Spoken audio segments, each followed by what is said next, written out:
The creepiest thing happened when I was walking a solo foot post late one night during my first year on the job.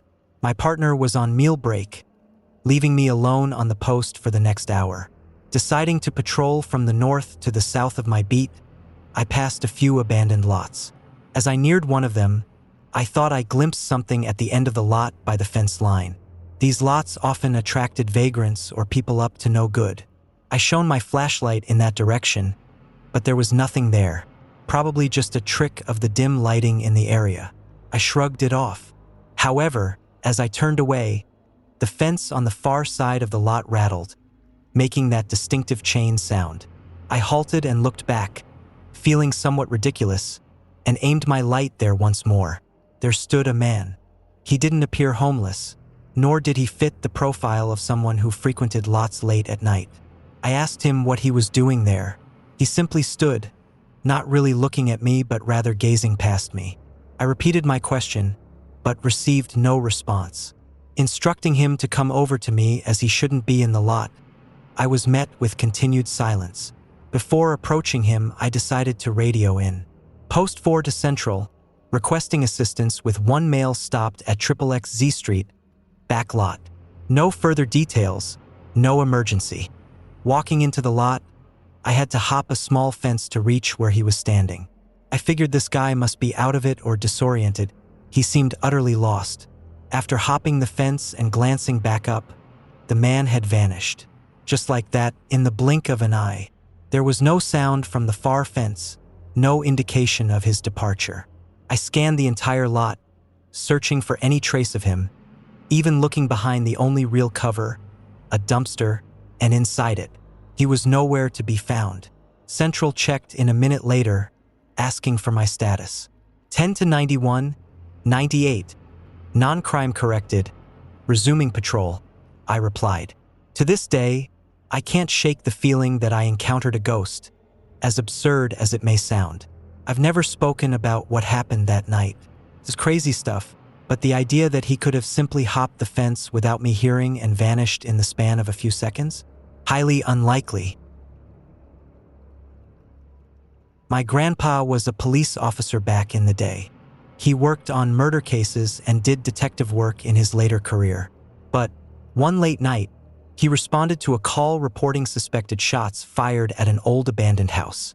My grandpa tells the story something like this. He and his partner were the closest to the house among everyone who received the dispatch call, so they arrived there first.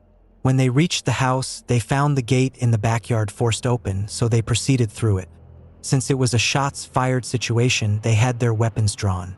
As they approached the house, they encountered an unarmed man attempting to enter the locked house. The man fled while my grandpa's partner chased after him. Here's the creepy part. My grandpa looked through the window of the house, thinking that perhaps the man was trying to reach someone inside. When he looked in, he vaguely saw someone standing and looking directly at him. My grandpa raised his pistol and said, "Police, don't move."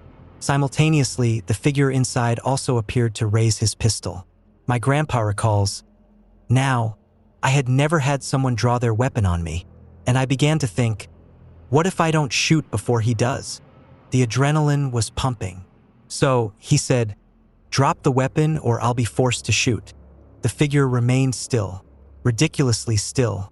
My grandpa took cover to the right side of the window and radioed for his partner, who had lost sight of the man on foot. Before his partner returned, he peeked back out from the right to try to advance, expecting the man to have gone away and found a place to hide. With his weapon drawn, he jumped out and looked inside. But when he looked into the window with his weapon drawn, there the man was, still hazy, dark, and pointing his weapon directly at him. It was silent for what seemed like forever. My grandpa shouted again, "Drop the weapon and get down on the ground," with adrenaline pumping. My grandpa says that at this point, he began to believe it was a ghost because of how still it was being. Then, he saw that the figure was wearing a badge. "This freaked me out," he said.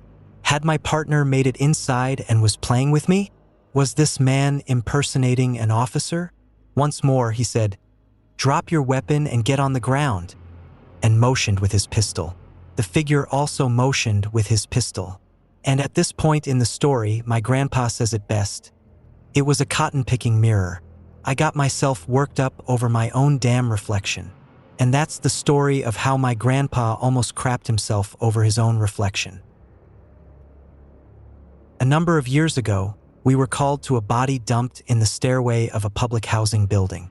As we arrived, we shoved the floor mat into the door to prop it open. A nice young guy gave us a hand, and we secured the scene. The deceased had multiple mutilations on his body: slashes, stabs, and burns, including a bit of waffling, burn marks in a grid pattern. Yet his clothes were bloodless. When the medical examiner arrived, it was clear that the body was completely drained of blood. The corpse was fresh, with no signs of decomposition. The detectives arrived, and the investigation began. We removed the body and resumed our duties. A month later, an arrest was made. Remember that nice kid who helped us with the door? He was a friend of the victim. He and a girl had been drinking with the victim when an argument started between them. They beat the victim unconscious, tethered him to a chair, and proceeded to torture him for 2 days. After he died, they drained him in the tub, changed his clothes, opened the apartment door, and threw him down the stairs. In case you were wondering, there were 0911 calls during the time he was being tortured.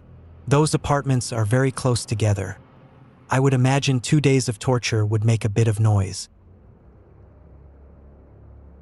My girlfriend's grandfather used to be a detective, and he tells a pretty terrifying story. When he was still young, he got a call to an apartment building because a monster was trying to get into someone's apartment. The caller said they had heard a gunshot, and a while later, something was pounding on their door. When they opened it, a monster was standing there trying to get in. They kicked it out and slammed the door. The caller also mentioned hearing more screams from down the hall, suggesting the monster might have been trying to get to other people. When my girlfriend's grandfather arrived at the building, he found a man shambling around inside, covered in blood. He turned the man around and realized he had found the monster. The man had attempted to commit suicide by putting a gun under his chin and firing upwards. However, he had misjudged the angle and blown off his jaw and part of his nose, but he was still alive and in extreme shock. He had been walking around the building, knocking on doors, trying to get someone to help him, but his grisly visage had terrified everyone, so they kept slamming the door in his face. My buddy responded to a call about a completely naked man standing in the middle of an intersection, punching at cars as they drove past. They arrived, shut down the intersection, and had something of a standoff with this guy. At some point, the man decided he no longer cared for his testicles and proceeded to very successfully remove them with his fingernails before the police could restrain him. The guy woke up in the hospital the following morning with no recollection of what happened. My partner and I received a radio call for a welfare check. An ex-boyfriend called because he had received texts from his ex stating that she wished their relationship hadn't ended and that she could no longer go on without him. We arrived at her place and knocked, pounded, and tried to get an answer. Nothing. The ex provided her phone number, so we called, and though we heard the phone ring and then a hang-up from outside the window, there was still no response. We announced that we were going to break the door down if she didn't answer. Finally, we heard some slurred speech, and the door unlocked but didn't open. We opened the door to find a young woman wet, naked, pale as a ghost, and swaying in one spot with bleeding hands. We called for a rescue ambulance, and she was taken to the hospital. Now to the creepy part. None of the lights would turn on, so we conducted a safety search and found candles lit in the bedroom and bathroom.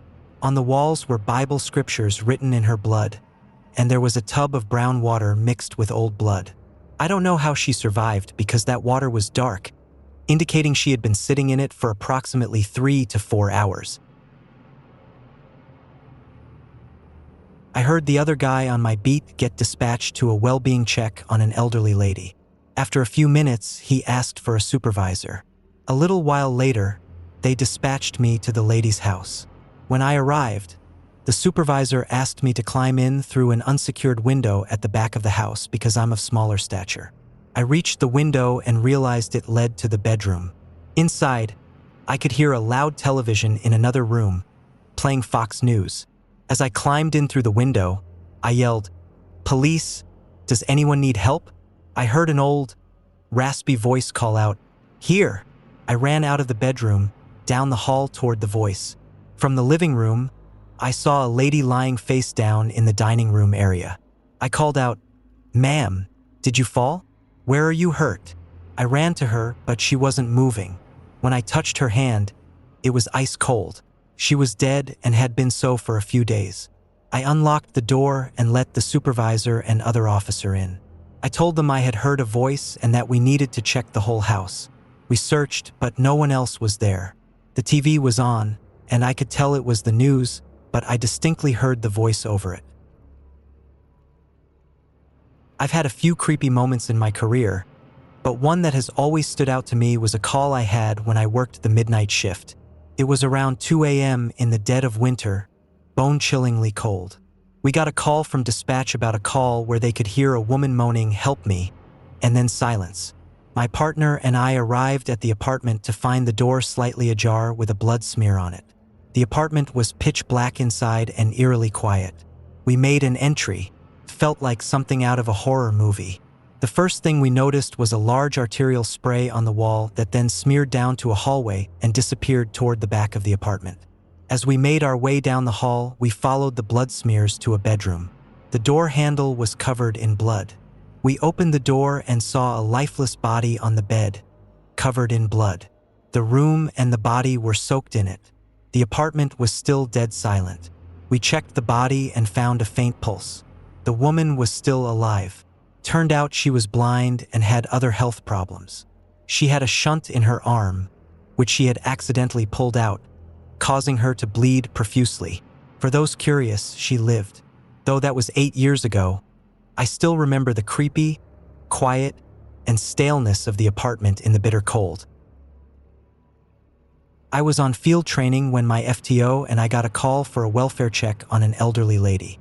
Her son and daughter-in-law were at the house and hadn't spoken to her in a few weeks. The mail hadn't been collected, the lawn was overgrown. Signs that the house was either empty or the lady was deceased.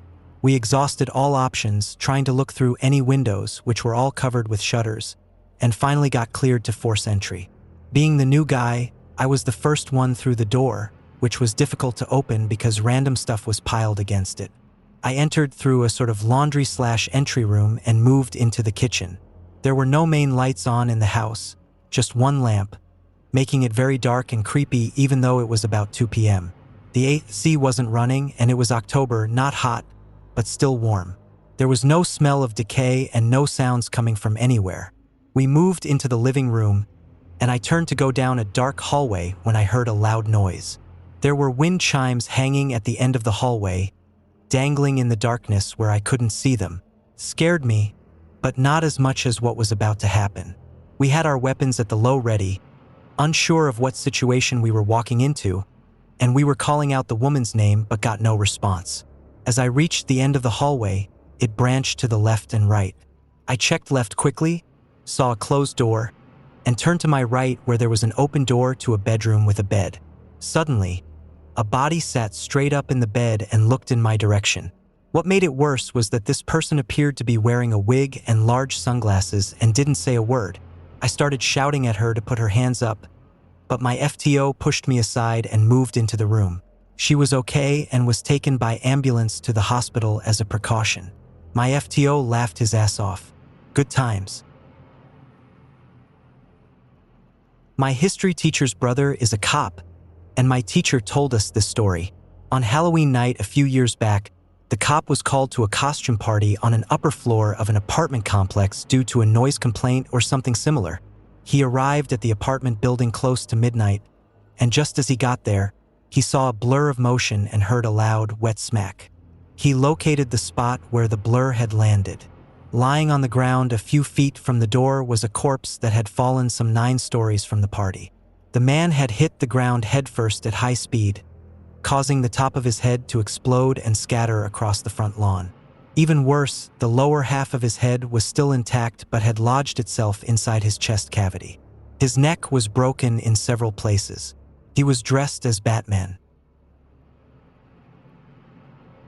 My dad, a detective at the time, shared this chilling tale from his days in the force. When my older brother was about 6 months old, Dad received a call to investigate a house just around the corner from where we lived. Upon arrival, he found a mother and her 8-month-old baby. The infant was screaming and crying with a large burn on its stomach. Without hesitation, Dad rushed them to the hospital. During the journey, Dad learned that the mother's boyfriend had become enraged with the baby and placed a hot frying pan on top of the child, pinning it to the ground. Despite the mother's frantic efforts upon hearing the screams, the damage had been done. Dad recounted that he had never heard a baby cry in such agony before. The most intense moment occurred when the boyfriend showed up at the hospital. He was a large, intimidating biker type, confident that no one would challenge him.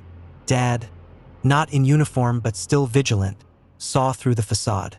As the boyfriend approached, causing a scene and even injuring a nurse's wrist, Dad seized a nearby metal pan and struck him on the head, causing a split that required stitches. Remarkably, the doctor attending to the boyfriend was the same one who had helped save the baby's life. Fueled by anger at the perpetrator's actions, the doctor administered the stitches without anesthesia or painkillers. The boyfriend cried out in agony, decrying the treatment as cruel. However, no sympathy was offered, as the severity of his actions against the innocent child overshadowed any concern for his own discomfort. Neither Dad nor any officer present showed any leniency after witnessing the heinous crime committed against the baby. I worked in a small town in Ohio called Celeryville. One night, my daughter was up clipping her nails when she decided to draw back the curtains and look out the window. To her shock, she found herself face to face with what appeared to be a werewolf. It's important to note that the window was about 4 feet off the ground. Initially, I didn't really believe her, but the fear in her eyes was undeniable. I grabbed a pistol and flashlight and walked around the perimeter of the house, but whatever was there had vanished. A week later, my coworker and I busted a peeping Tom who had been dressing up in a werewolf costume to avoid detection and make witnesses doubt their own eyes. One of my buddies used to be a police officer. One day, he spotted someone speeding, so he pulled them over and went through the routine. As the guy was putting his license away, he casually asked my buddy, "Hey, want to see something in my trunk?" My buddy braced himself, half expecting to find a dead body or something equally bizarre. However, when the trunk popped open, instead of anything sinister, there was a Batman suit complete with a mask. The guy leaned in close and whispered, "I'm Batman."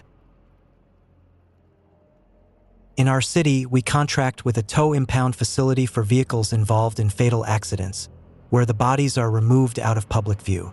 The place has gained quite a reputation among staff for being haunted. One of our forensic technicians refuses to go there alone when processing a vehicle. They once claimed to have seen someone sitting in a car involved in a fatal accident, only for the figure to vanish when they returned with another employee. This facility is securely locked down with only one entrance, adding to the mystery. Intrigued by these accounts, I began asking the employees about their experiences each time I visited. On one occasion, a staff member showed me surveillance footage featuring what appeared to be an orb floating in the air near me. While I acknowledge that such evidence is often inconclusive, the image was undeniably striking and unusual. Another unsettling incident involved a decades-old light bulb suddenly illuminating an attic that hadn't been accessed in years. The employee who discovered it initially thought someone had broken in. To add to the unease, he had recently placed clothing worn by deceased individuals beneath the attic, heightening the eerie atmosphere. Then there were the unexplained motion detector alarms at houses, triggered in the dead of night with no discernible cause. Despite my familiarity with alarm systems from responding to countless calls, there were instances where the alarms went off without any logical explanation. These may not be the most sensational stories, but they offer a glimpse into the unsettling realities encountered by many police officers in the field. Suicide calls always send a chill down my spine. Walking into a house knowing you'll find a body hanging somewhere is gut-wrenching. But this one, it was easily the worst. I arrived first on the scene. Stepping into the house, I immediately spotted the body hanging in a stairwell. It was a young woman, What made it even more harrowing was the presence of her young daughter in the house. As I entered, I found the little girl playing by her mother's feet, which dangled just a couple of feet from the ground. Shock gripped me as I froze momentarily. Swiftly, I lifted the girl and carried her outside. She didn't resist, happily coming with me. By then, another officer and a paramedic had arrived. I entrusted the girl to the other officer, a woman with children of her own, believing she'd be better at comforting the girl than I was. Returning inside with the paramedics, they swiftly confirmed the woman's death. There was nothing more they could do. To this day, the memory sends shivers down my spine. I don't know exactly how long the woman had been hanging there, but it felt like an eternity. The thought of her daughter playing so innocently next to her mother, completely unaware of the tragedy unfolding before her, weighs heavily on my heart.